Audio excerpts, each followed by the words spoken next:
Pada suatu malam yang gelap, di sebuah desa terpencil, terjadi kejadian yang benar-benar aneh. Semua penduduk desa merasa ada sesuatu yang tidak beres.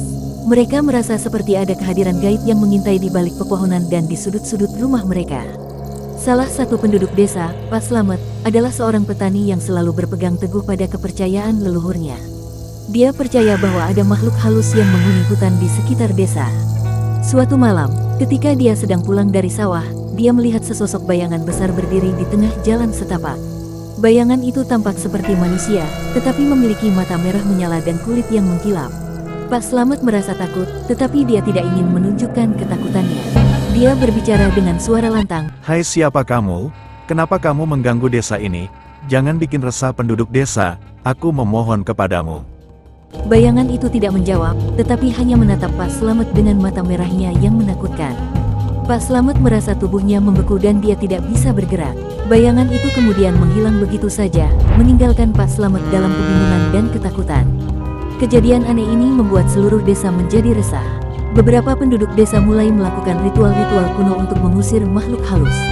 Mereka membakar kemenyan, memasang jimat di pintu rumah, dan bahkan ada yang mengundang dukun untuk membersihkan desa dari kehadiran gaib. Namun, kejadian aneh tidak berhenti di situ. Beberapa hari kemudian, seorang anak kecil menghilang secara misterius. Orang tua anak itu mencari ke seluruh penjuru desa, tetapi tidak menemukan jejak anaknya. Desa menjadi semakin panik dan ketakutan. Pak Slamet memutuskan untuk bertindak. Dia pergi ke hutan dengan membawa sebilah keris pusaka warisan nenek moyangnya.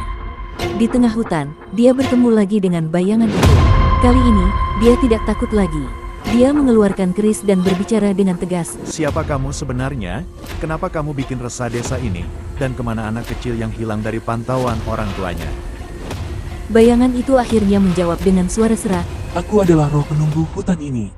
Aku marah karena hutan ini semakin rusak oleh ulah manusia. Aku ingin memperingatkan mereka agar berhenti menebang pohon dan merusak alam. Pak Slamet berbicara dengan bijaksana. Oke, aku akan berusaha menjaga hutan ini lebih baik lagi.